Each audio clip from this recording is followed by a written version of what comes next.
I'd love for you to give a very warm afternoon welcome to Eric Breon. 10 years ago, I met my lovely wife, Aaliyah, down there. 110 years before that, her family built this cabin up on the coast of Washington, up in Long Beach. We're the only local family, so it was ours to take care of. Every spring, we'd head on out, and we'd cut back the blackberries to get to the side door. We'd clean up after the mice that had moved in over the winter. Hard work all weekend, trying to get this place ready to enjoy. But then we wouldn't go there all summer. Then about mid-October, we'd realize, hey, we better go out to that cabin and shut it down for the winter before it freezes. So we'd drive on back out to Long Beach, and we'd repeat the process, clean up after the mice, cut back the blackberries, hard work all weekend, 2 weekends of the year, and we never actually took time to enjoy it. The family cabin, it was a burden, not an asset. We were paying $4,000 a year between utilities, property taxes, insurance, and 4 nights a year, we could have been at the Four Seasons instead of cleaning up after mice. So we decided, let's rent the place out. Talked to a local management company up in Long Beach. She said it would rent for about $3,200 a year. Seems a little low, but it's a pretty modest place. It's worth about 90 grand. It's 400 square feet, rustic, also charming though. So instead of going with that property management company, we ended up managing it by owner the first year. And instead of $3,200, we rented it for $24,000. And that made us realize just how much opportunity there was to do a better job for homeowners in the vacation rental space. So that's part of where Vacasa came from, trying to do a better job for homeowners. The other side is all about time with friends and time with family. I work really hard. My wife will tell you that I work probably way too much. So when I travel, I want to spend time with my family. I want to spend time with my friends. I want a living room where I can relax by the fire in the evening. I want a kitchen where I can cook breakfast in the morning. These things are important to me. But trying to find a vacation home 7 years ago when we started Vacasa, it was painful. You'd go online to Craigslist or VRBO, you'd type in your search, you'd send a ton of emails. Most of them, they'd never get back to you. The ones that would, they'd say, oh, I'm sorry, it's already booked, I don't update that calendar. Or they'd say, oh, actually the price is something totally different than the price shown on the website. It was a painful process. You'd spend 2 days, time you should have been at work, just trying to plan your weekend at a vacation home. So that's where Vacasa came from. We wanted to both do a better job for homeowners and to make it easier for guests. So who here has ever bought something from eBay? Raise your hands. Okay, and who here, keep them up if you bought something from eBay in the past month. Not looking as good for eBay there. So you hear all this lately about sharing economy, peer-to-peer, it must be the future. But that's not what most people want. eBay grew ridiculously fast just because they didn't need to build out the logistics. They just needed to set up the platform and people could come to it. Now that Amazon's built out the logistics, most of us go there first. It wasn't that we just love the peer-to-peer nature of going on eBay and exchanging your money for a power adapter for your laptop on a peer-to-peer basis. That had nothing to do with it. It's just, it takes time to build out the logistics, to build what people really want, which is that professional offering. The same's true in our space, vacation rentals. You hear all this about peer-to-peer, but it's not really what people want. This is what people want. This is one of our homes on the California coast near Mendocino. If you own a home like this, you don't need a part-time job in the sharing economy. You just want to show up to your home and have everything be perfect and ready for your own vacation there. That's what you're looking for if you own a home like this. And if you can make enough money renting it when you're not using it to pay for it, even better. And as a guest, if you've booked this house for your family vacation, you don't want to be dealing with the owner who lives in Chicago who's currently on vacation in Paris when you show up and it turns out that, hey, actually the plumbing's not working, or an issue like that. You want somebody local who can actually take care of it. So that's what Vacasa is about. It's about making vacation rentals easy for both the homeowner and for the guest, because it's a space we're passionate about. But it's not an easy challenge to do this full service thing. Just like we manage 5,000 different homes, over 5,000 different homes in 150 different markets in 9 different countries. The amount of stuff that goes wrong at any given moment, we probably have 3 water heaters going out right now. There's a ton of stuff we have to coordinate and make happen. And the only way we're able to do that is through technology. If you look at our industry, vacation rentals, you think of places like Manzanita or Mount Hood. Extremely geographically distributed. So there's all these small little markets, and you'll have these companies that emerge in these markets. So you'll have a company in Mount Hood, for example.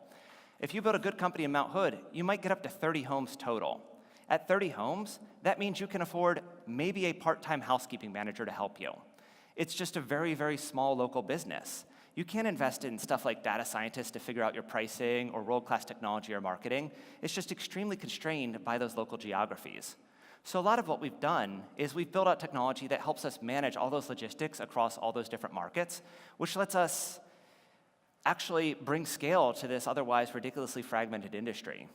And then that scale, in turn, lets us invest in further technology. Things like, for our guests, we have 3D home tours of all of our homes, where you can even, if you're into the virtual reality, you can put the goggles on. Makes me a little sick personally, but maybe that's next year's technology.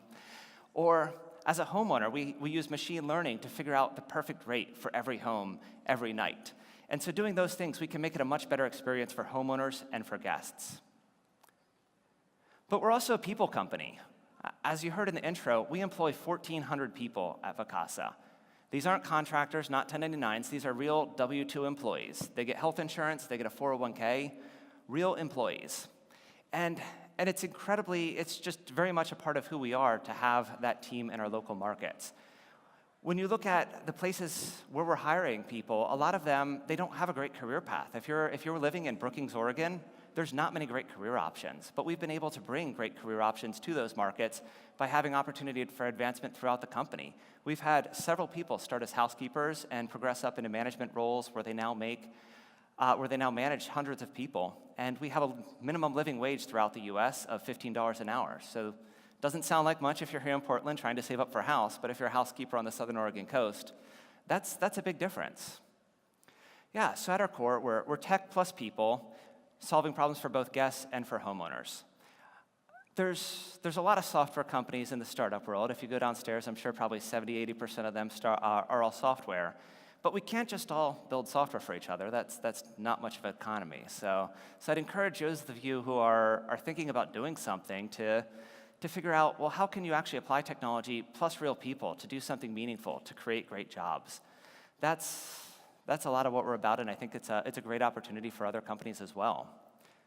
So there's 3 things I'd love to leave you with today out of the random ramblings of the past 5 minutes here, 10 minutes.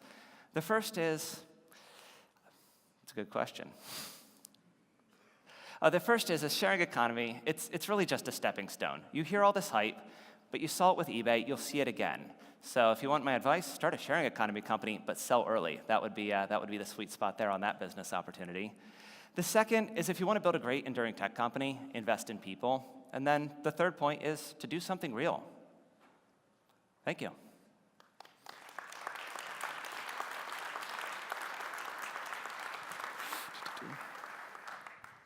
Thanks, Eric. And you finished early, so that's great. Yeah. Awesome. Well, thank you for that. So I'm Malia Spencer. I'm with the Portland Business Journal, and so I've covered Vacasa for a long time now. And some of you are even positive. Some.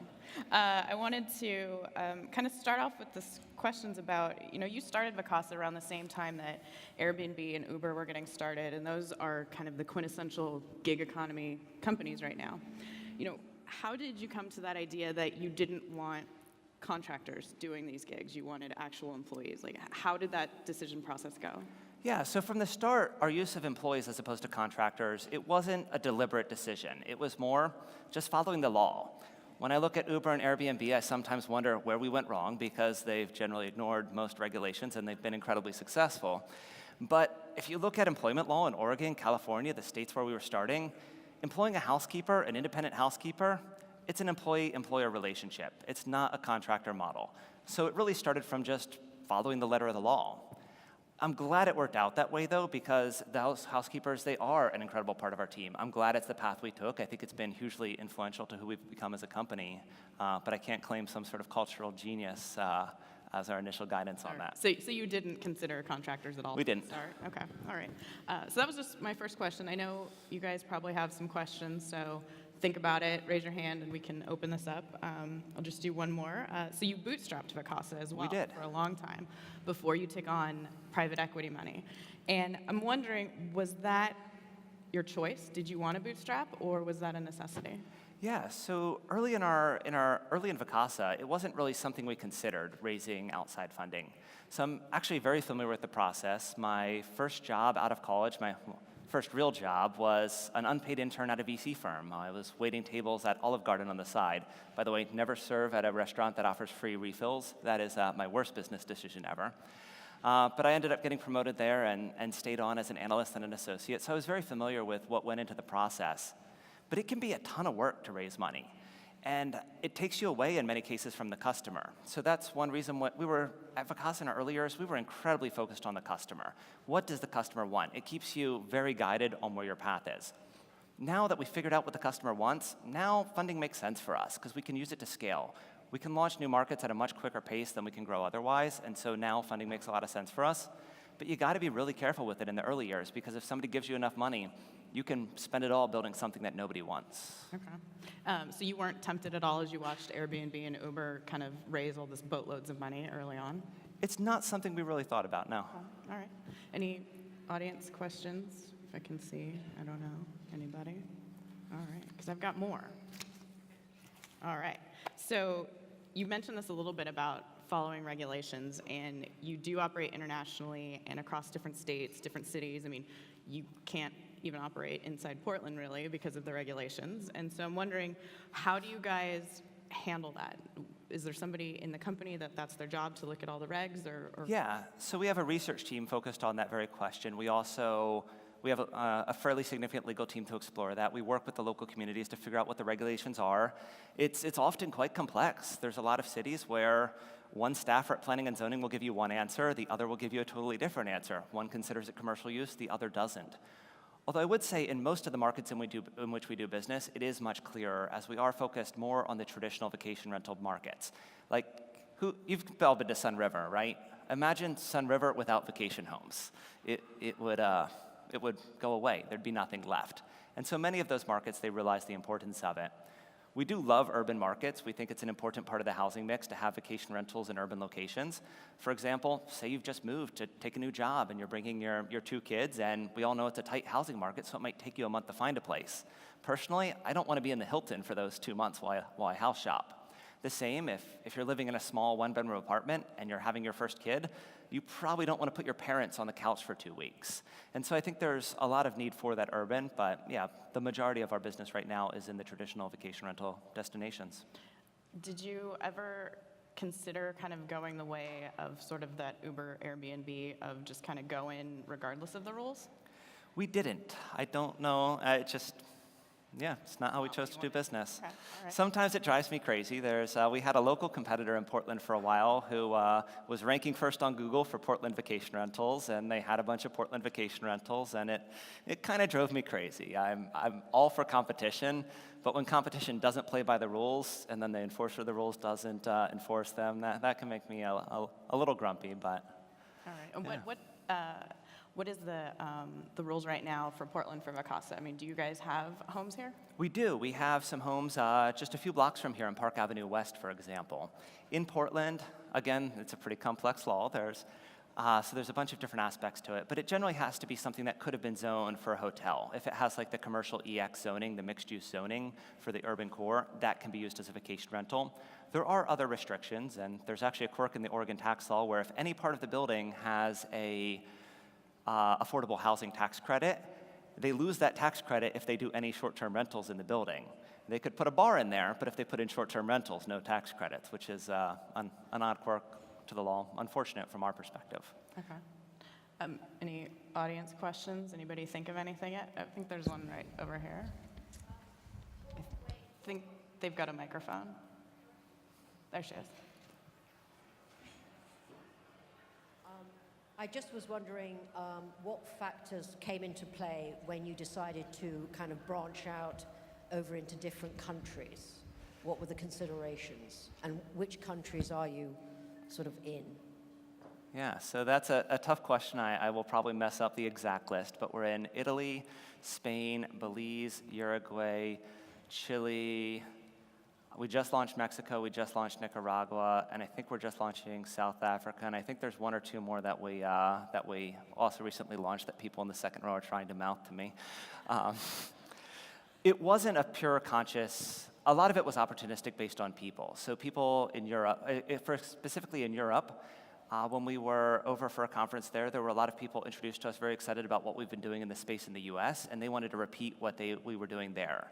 And they had some pretty incredible resumes. Our GM of Europe was with Interhome, which is Europe's largest vacation rental company. They've been in the business since the 60s.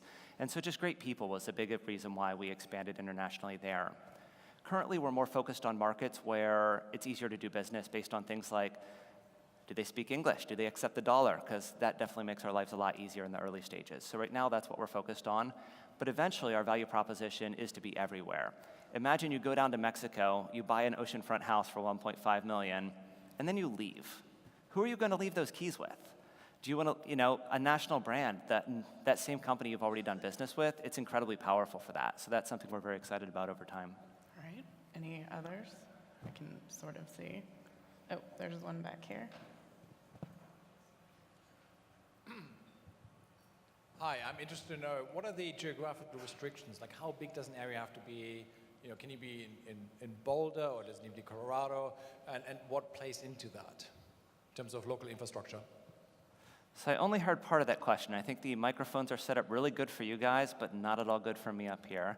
But what I got out of that was the geographical jurisdictions. Can we be in Boulder? Can we be in Nicaragua? Was that it, or? The size, I think. Like, what The size size? of markets do you go into? Like, Yeah, so our favorite markets are ones where it's a lot of scattered towns that add up to a market with considerable scale. It just works incredibly well for our market. So when you think places like the Oregon coast, where you have 30 different towns, each one of them is too small to build much of a business in. But when you combine all those towns up and down the Oregon coast into one big market, it's a huge market for us, and we can really staff that. It's easy for us for our management to visit the staff and to bring everyone together, but we're still operating in relatively small markets. When you get to markets like Vail, it does get a bit more competitive. People can build a good vacation rental business in a market like Vail, where there's more scale. And you do make acquisitions, right, of some of these? Yeah, we do also grow by acquisition. So about 70% of our growth has been organic, largely people who've never rented before or who are managing their own homes. But we also buy a lot of management companies, the mom and pop businesses out there. That's something we love doing because everybody wins. When we buy, say it's Manzanita, all right, I got to make sure I don't use an actual name here of somebody we're thinking about. So token name and some token city near here. If they're looking to retire, we can be a great alternative, because if you have a business that's making $90,000 a year and comes with a 24/7 on-call schedule, that's not an easy business to sell. And likewise for your employees, what's their career path if you retire, if you move on? Plus, we can give a good solution to the owner of the company, be they want to retire or they just want to join our company and focus on the part of the business they love as opposed to doing lodging tax returns. It gives the employees a career path, and on average, after doing an acquisition, the rents paid to the owners increased by about 34%. So it's a pretty tremendous increase for the homeowners as well. So everyone wins, and more homes come onto the platform. Okay, I think we might have time for one more, if there's any. I thought I saw another hand, but maybe I made that up. Oh, there's one.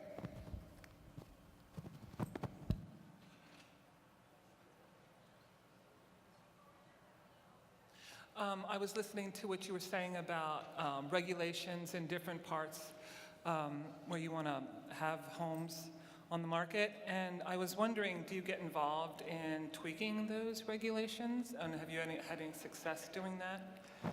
That is not our skill set. We can't even do vacation rentals in Portland, and Airbnb got to write the law here, so that says something about my lobbying skill set. We do support the work of others. For example, in South Lake Tahoe, there were some pretty dramatic changes that were coming through, and we partnered with the other local management companies and the other local homeowners there, and we helped back them financially. But it's not a skill set we've developed internally. All right, I think we are just about out of time here, so thank you very much. Cool, thank you. Awesome. All right, Eric Breon of Vacasa.